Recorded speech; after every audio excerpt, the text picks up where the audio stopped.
Well, this is week 6 of our study on Not a Fan. We'll be finishing up the Bible study, the small group part of that tonight. But we've been on Sunday mornings also following along and kind of teaching messages that go along with the evening study. When we started the series 7 weeks ago, because we took a week off for Easter, we talked about a scene in John chapter 6.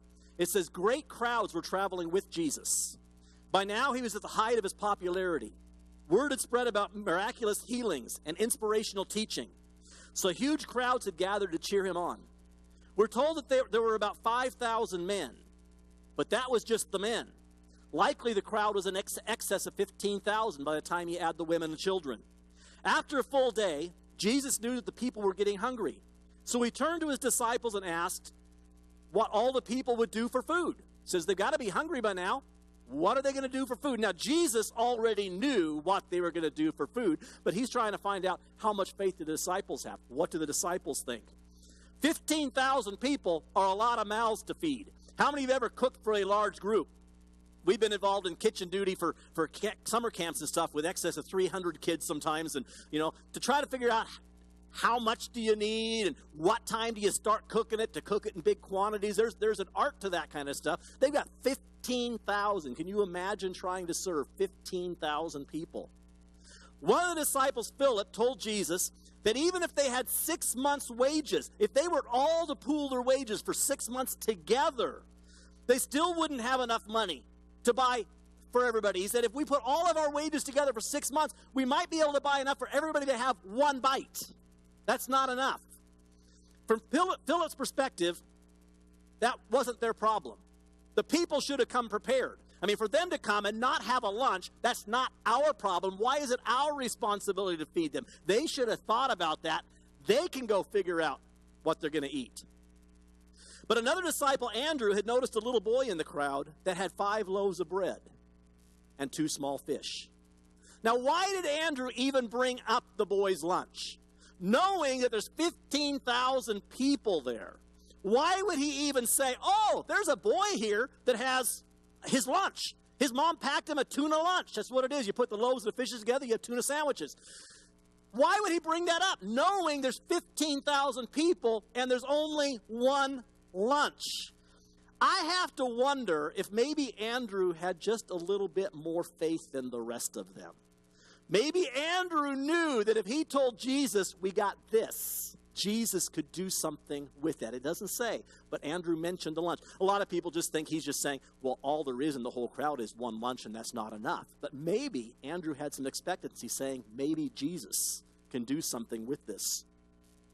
Jesus didn't disappoint Andrew. He took the boy's sack lunch, and he fed the entire crowd. And the Bible tells us that even after everyone had their fill, so it wasn't just the one bite of bread. The disciples said, if we had 6 months' wages, everybody could get one bite. It wasn't just everybody had one bite. It wasn't they passed the sandwich around, everybody took a small bite and handed it to the next person. Everybody had their fill. Everybody ate as much as they wanted, and there were 12 basketfuls left over. Just to have 12 basketfuls left over for one lunch would be a miracle. But 15,000 people ate, and there were 12 baskets left over. After dinner, the crowd decided to camp out for the night so they could be with Jesus the next day. They said, we want more of this. We're going to camp out here. We want to see what Jesus has for tomorrow. They were committed fans. But the next morning, the crowd woke up, and they're hungry again. They're ready for a little breakfast. They looked around for Jesus, thinking maybe Jesus is going to give them some breakfast. And Jesus is nowhere to be found. During the middle of the night, Jesus had slipped away with his disciples. They had gone to the other side of the lake. Now, somehow they found out where he went. I don't know how they found out. Maybe talked to the person that he borrowed the boat from or something. They found out where he had gone, and they said, we're hungry. Let's go find Jesus. Jesus will feed us again. So they made the trip to the other side of the lake.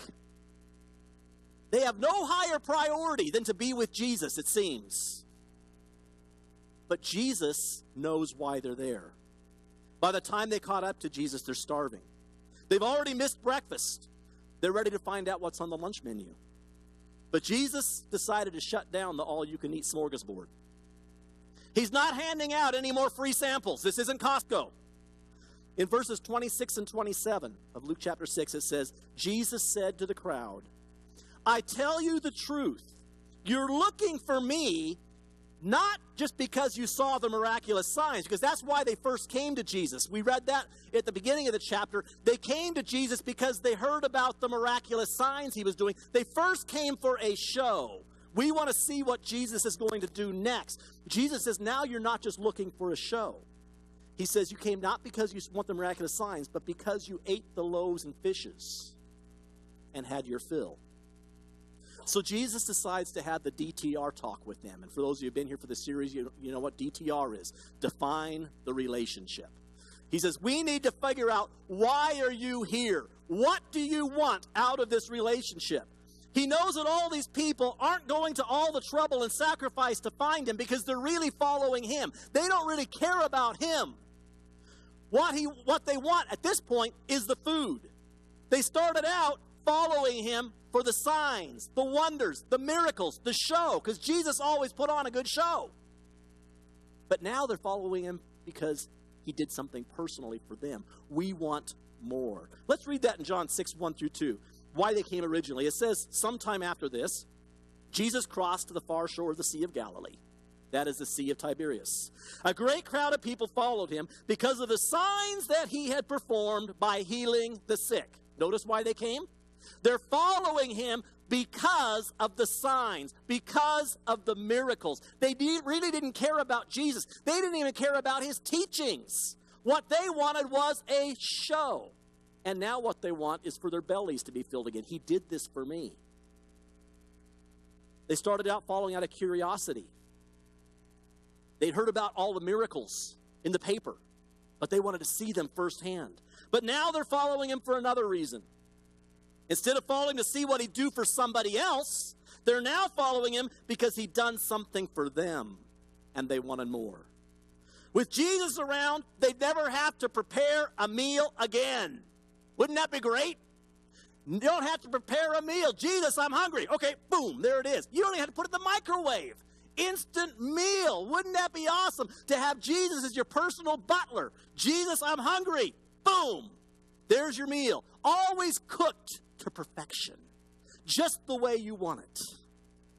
They'll never have to cook another meal. They were kind of like this bear in this picture that we're going to put up. Where's my lunch? I'm hungry. Feed me. In verse 35, Jesus offers himself instead of food. But the question is, would he be enough? Verse 35, he says, I am the bread of life. Whoever comes to me will never go hungry, and whoever believes in me will never be thirsty. Of course, we know he wasn't talking about physical food, physical drink, but he says, I'm not going to give you any more food. That's all you're going to get. Instead, you need to be hungry for me. We read about that in the Beatitudes. Blessed is he who hungers and thirsts after righteousness. Blessed is he who wants more of Jesus, can't get enough of Jesus. And not just what Jesus will do for you, but just wants more of Jesus. Jesus, I am the bread of life. You were coming to me because of the show. Now you're coming because of what I could do for you. How about just coming to me for me? Can you learn to just have a relationship with me? When Jesus is the only thing on the menu, you find out if he's the one you were really hungry for or not. When there are no other options, that's when you find out whether or not Jesus is really enough or not. We like to say, well, all I need is Jesus. But that's easy to say when we've got all these other things. When everything else is taken away, can we still say, I've got Jesus, and that's enough? It's easy to follow Jesus when everything's going great. But what happens when you get let go from what you thought was a perfect job and you no longer have the ability to pay your bills? Then is Jesus enough? What happens if your child is diagnosed with incurable cancer? Or if your spouse walks out on you? Or if your parents get a divorce? In times like that, is Jesus really enough? Yes, we missed those other things. We wish that didn't happen.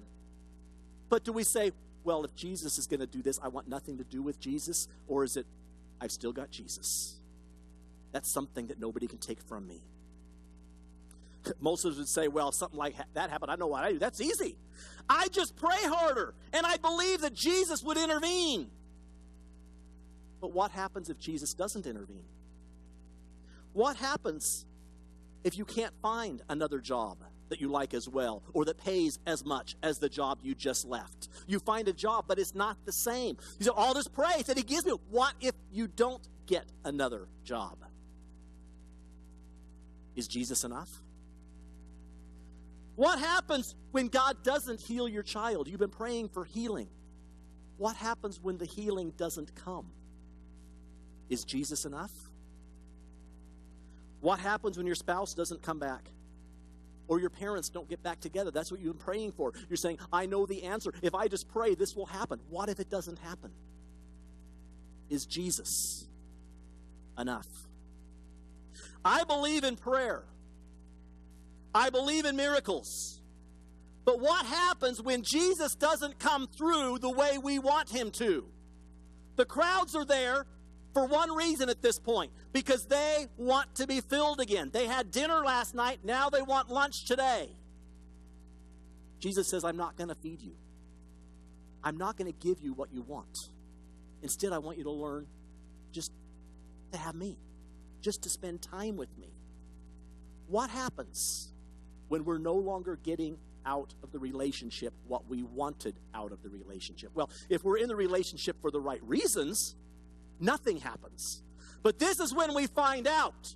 This is when we define in our own minds, why was I following Jesus? Was it because of what he would do for me? Or what I thought he would do for me? Or am I following Jesus because he's Jesus? Am I simply following Jesus because I fell in love with him?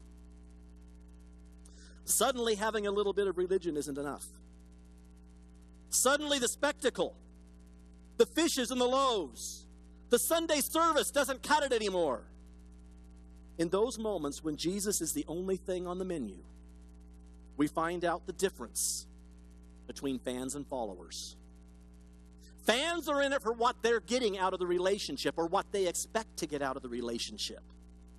And when they no longer get what they think they deserve or what they think they should get, they walk away. Followers, on the other hand, simply want relationship. They enjoy the perks when the perks come. I mean, it's not going to say, please, Jesus, don't give me that. It's, thank you, Jesus, I didn't expect that. That's not why I came. Thank you, that's a bonus. They enjoy it, but they don't expect it. They don't expect anything. All they expect is to fall more in love with Jesus. I just want to spend time with Jesus. If I get nothing else, it's okay. I've got Jesus. And that's enough. So here in John chapter 6, the crowd has to decide whether or not Jesus is enough. Are they hanging around for the perks, or is it really about relationship? Do you remember what happened? We talked about it the first week of our study. In John chapter 6, verse 66, it says, from this time, many of his disciples turned back and no longer followed him. If I'm not going to get what I want, then I'm out of here. Kind of sounds like your 2-year-old, doesn't it? This is what I want, and if you don't give it to me, I'm going to throw a fit. I'm going to go find somebody else. I'm going to Grandma's house because Grandma loves me more. 3-year-old? That's what happens. In the end, whether we like it or not, most people just won't accept Christ's invitation of just come to me. Just come to me. Just follow me. See, Jesus never really promised us anything. I mean, there are a lot of promises, but it's, we want to hold him to those like he's obligated for those things. He just says, follow me. I'm going to take care of what you need. But we come in wanting all of these other things. Most people like the idea of heaven. They like the miracles. They like the bread. They like the free show. They like the chance to be around other people. They like the excitement. But when Jesus wipes all that off the table and simply says, "Here am I." Is that enough? Is Jesus enough? So we read that many of his followers left. And then in verse 67, Jesus turned to his disciples and asked this. He said, "You don't want to leave also, do you?" All the rest of them left. Just because I'm not going to feed them, they left. Are you going to leave too? Of course, Jesus knew the answer. A lot of times Jesus asked questions like, "Jesus, were you not smart enough to figure that out on your own?" Jesus knew the answer. He wanted to see what he wanted the disciples to decide. He wanted them to recognize whether or not they were in it for the right reason. It's defining the relationship moment for the disciples. Okay, you've seen what these people do. They just define their relationship, what they were in it for. What about you? How do you define the relationship? What do you want out of this? Are you with me just because you like the show? Because you like the power I'm giving you? Because you like not having to worry about where your next meal is going to come from? Why are you here? Are you here for the perks? Or are you here just because you want a relationship with me? We don't hear the tone in his voice when he asked that. We don't know if he's frustrated or angry. My guess is that he spoke with a tone of disappointment and sadness because it became clear why so many people were following him, although he already knew. But even though he was God, it must have broken his heart that so many people were in it for the wrong reasons. They were in it for the stuff. How would you feel if you started to date someone and you took them to the movies on the first date? You paid for the popcorn, the drinks, all the snacks, anything they wanted. Then after the first date, you asked them out again. This time, you took them somewhere nicer. Maybe you took them to a nice restaurant. You let them order anything off the menu. Doesn't matter the cost. Order anything you want. And when the bill finally came, you picked it up and you paid for it. You didn't ask them to pay their share. With each date, you're having more fun with this person. And each time, you're paying for the whole thing. And you're trying to find a bigger and better place to go. And just when you think things are getting really serious, you ask them out again on a special date. They agree. You pick them up. You surprise them by taking them to the park. You go on a walk. And you talk. You stop to sit at a bench. And you pour your heart out to this person, telling them how much you care about them. How much you want to help make them happy and help fulfill them. And just as you finish pouring out all of your affection for them, they look at you and say, "Is this all we're doing? I mean, where's the date? Aren't we going somewhere exciting?" You realize they were just hanging around for the things that you gave them.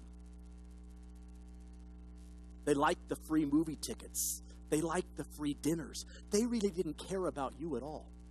All they wanted was what they could get out of you. And you're saying, "I love you. I want more out of this. Can't you love me just for me?"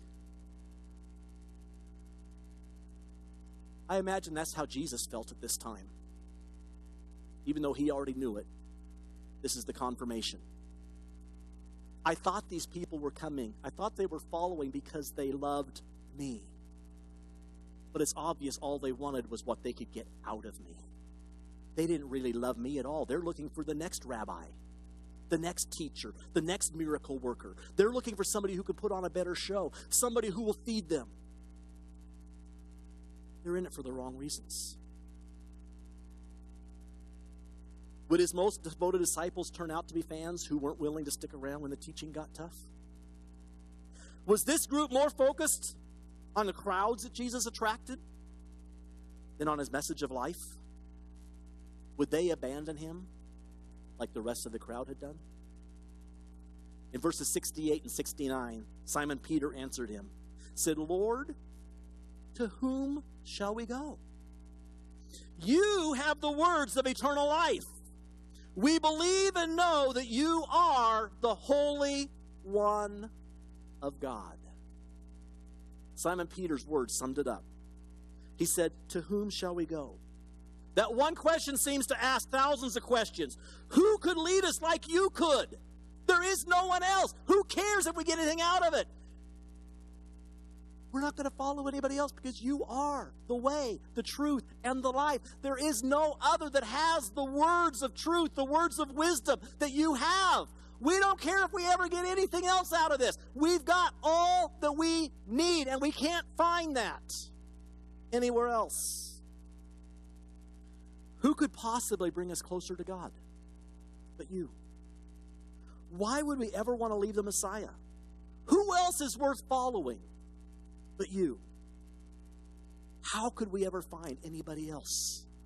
This relationship is all we want. We don't care about the stuff. It's you we want. And to go anywhere else, we wouldn't have you. All we want is you. See, fans will bail on Jesus when his teaching gets difficult. We see that all the way through the scriptures. People would follow him until he asked them to do something that they didn't really want to do. I don't like that. And if that's what you're going to require of me, then I'm out of here. I'll follow you anywhere else. I'm not going there. Kind of reminds me of a little story I read one time about a little boy and little girl, and they were, kind of starting to date, like little boys and girls. They don't really know what dating is yet, but they say we're going together, we're dating and stuff. And the little girl calls up the little boy, and she says, can you come over today? Can you come over and let's do something today? He goes, oh, I would do anything for you. I would go anywhere for you, but I can't come over right now. It's raining.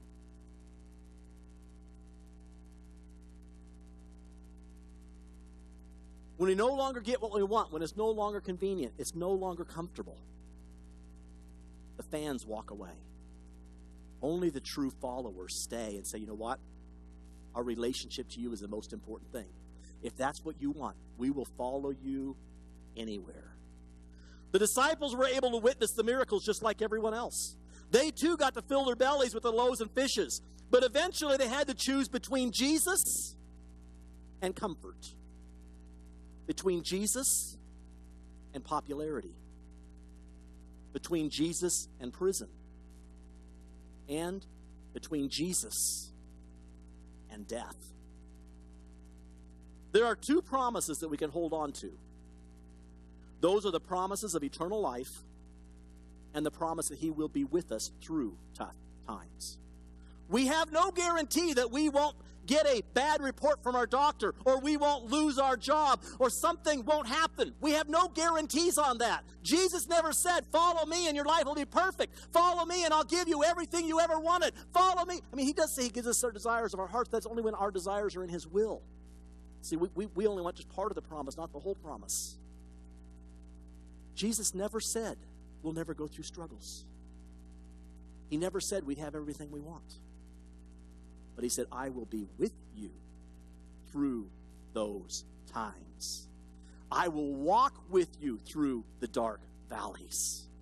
We'll go through it together. He didn't promise to deliver us from every problem. That's kind of the idea we have, is when we go through something, we'll just pray and he's going to deliver us from it. Now, there are many stories in the Bible of people who did actually get delivered. They witnessed the miracle. They were going through something tough, and they got deliverance. We could talk about Shadrach, Meshach, and Abednego in the fiery furnace. They were delivered from that furnace. They witnessed the miracle. Daniel in the lion's den. Miracle. Peter in jail. The people praying for him. And the prison doors, the jail opened up, and he walked out. Actually, the angel led him out in that story. How about Paul and Silas in jail? Backs bleeding, hands and feet in stocks, and they're there not feeling sorry for themselves. They're singing praises to God, and all the chains fall off, the doors open. Miracle. God delivered them. Those people had no guarantee they would be delivered. They prayed and asked for deliverance. But even if the deliverance never came, they knew that God was with them. And even if we die in this place, if we never get what we'd really like to see out of it, it doesn't matter. Because we're not in it just so we can be rescued. We're in it because we love Jesus. And that's not going to change when I find myself in a difficult situation. God was more important than the immediate relief that they would have had if they would have walked away. I love the response of Shadrach, Meshach, and Abednego when they're standing before the king, and the king's going to give them one more chance, saying, maybe you didn't hear me correctly. Let me tell you again what's going to happen if you don't bow. You know that furnace is hot. If you don't bow, you're going to be thrown into that furnace. I love their response in Daniel chapter 3, verses 17 and 18. They say, if we are thrown into the blazing furnace, the God we serve is able to deliver us from it, and he will deliver us from your majesty's hand. And notice they're saying he will. If you throw us in there, he will deliver us. They have faith that he will, but at the same time, they know he may not. So really what they're saying is, we know that he can. He is able to deliver us. Because they go on to say, but even if he does not, we want you to know, your majesty, we will not serve your gods or worship the image of gold you have set up. We know our God can do this, and we're going to pray for deliverance. But even if deliverance doesn't come, even if we die in that fire, it's okay, because we still have our relationship with our King. And we're not trading that in for anything. When it came right down to it, they didn't care about their own comfort or even their own lives. The only thing that mattered was the relationship with God. But the coolest part of the story to me is that they had that relationship even when they were standing in the fire. They were in the midst of the fire, and they still had their best friend, Jesus, with them. Because King Nebuchadnezzar had him thrown into the furnace, and he looked into the furnace and he exclaimed in verse 25, look, I see 4 men walking around in the fire, unbound and unharmed. I only threw 3 men in there, but I see 4, and they don't even have ropes on their hands and feet. There's 4 men, and they're walking around, and they're talking. They're just having a conversation. What's the deal? And he says the 4th looks like the son of the gods. Of course, we know it was the son of God, not a son of the gods, because there's only one true God, but he didn't know that at this point. He said the 4th one looks like the son of the gods. It is. It's the Son of God. They still have their relationship with Jesus, even though they're in the middle of fire. You can't take that relationship away. That's one thing nobody can take away from you. You can give it up. You can walk away from it. But nobody can take it from you. Even when we're walking through the valley of the shadow of death, even when our feet are in the fire, no matter what the circumstances, our relationship with Christ can stand. But only true followers are willing to stand for Christ through those tough times. Fans only follow when it's convenient and easy. Fans are only there for the perks. Now I'm going to say something here that some of you may not like. But I'm going to say it anyway, because when has it ever stopped me before? Even heaven is a perk. A wonderful perk, yes, but a perk nonetheless. You see, some people decide to follow Christ only to avoid hell, or because they like the idea of heaven. The only reason they come to church and try to obey the rules is because they're afraid of hell, or because they want the reward of heaven. They've never truly established a relationship with Christ here on earth. See, Jesus said, I've come to give you life, life abundantly, not in the everlasting, but to give you abundant life now. And that abundant life isn't from the things that you're going to get from me. The abundant life is going to be simply from building a relationship with me, by being good friends with me. Learn to love me, not the stuff that you're going to get, whether it be something you're going to get now or something you're going to get in the future. I have to wonder, because I went through the Old Testament trying to find it. How much did people in the Old Testament understand about heaven? We don't see any teaching about heaven in the Old Testament. I mean, Paul said to be absent from the body is to be present with Christ. When Shadrach and Meshach said that to the king, Even if he doesn't deliver us, we're not going to bow. Were they thinking we're not going to bow because, I'd love to use Clint Eastwood, make my day. Throw us in the fire. Make my day. Take my life. Because when my life is over, I'm going to be with Jesus in heaven. Did they know that? We never see teaching of heaven until the New Testament. But it wasn't about that future. They had become such good friends with Jesus here on earth. You say, well, Jesus wasn't around then. Yes, he was. We don't have time to get into that right now. It's a Trinity, 3 in 1. Okay, a lot of times when we read about God in the Old Testament, it's talking about Jesus Christ. That man in the fiery furnace with him looked like the Son of God because it was the Son of God. It was Jesus. They had this relationship with Jesus. I don't believe they were even thinking about the future and what happens if we bow, we're going to hell instead of to heaven. I don't think that even entered their mind. All they're thinking about is we have this relationship.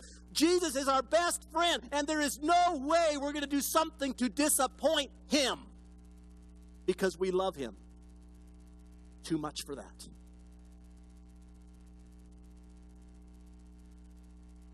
A lot of people, the only reason they're in it is because they're afraid of hell, or they love the thought of heaven. Our relationship needs to go beyond that. Our relationship needs to go about, Jesus, you are the best thing in the world. I can't imagine life without you. Not I can't imagine afterlife without you. I can't imagine life without you. My relationship with you is the most important thing. And there is no way I'm giving that up because I love you too much. Too many people have never truly established a relationship with Christ. They're simply following Christ because of the perks or because of the rewards, even the eternal rewards. Andre Crouch, one of my favorite gospel singers, sang a song titled, If Heaven Never Were Promised. How many of you guys remember that song?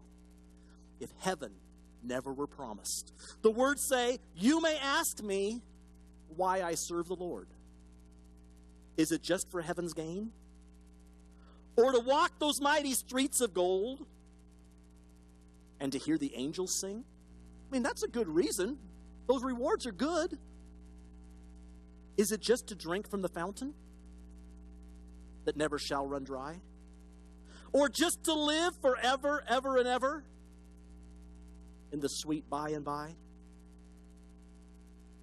But the chorus says, if heaven never were promised to me, neither God's promise to live eternally, it's been worth just having the Lord in my life now. I added the now. It's been worth just having the Lord in my life, even if I never had those things.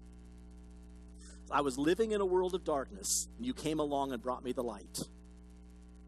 If there were never any streets of gold, neither a land where we'll never grow old, it's been worth just having the Lord in my life. I was living in a world of darkness, and you brought me the light. Can we say that? Can we truly say, I'm looking forward to heaven. It's going to be wonderful. But even if there were no heaven, I love Jesus anyway. He has become my best friend. Jesus is the most important thing to me. Take the whole world, but give me Jesus. Nothing else matters but Jesus. That's the difference between a fan and a follower. We love to talk about the promises of God. Promises for today and promises for the future. But what if there were no promises? If all the promises were taken away, would we still follow Jesus? Philippians chapter 3, verses 8 and 9. Paul said, I consider everything a loss. Everything. I consider everything a loss because of the surpassing worth of knowing Christ Jesus my Lord. He is greater than all the stuff, all the perks. Everything else is nothing. He is everything. It's for his sake that I have lost all things. I consider all things garbage, that I might gain Christ and be found in him. It's true. We don't know when Christ will return. We don't know how long our health is going to hold out or when our health will fail. We don't know if our finances are going to stay the same, if they're going to increase or if they're going to fall apart. We're going to go bankrupt.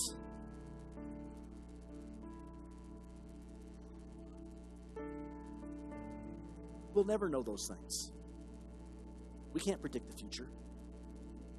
But even though we don't know what will happen tomorrow, we can know him.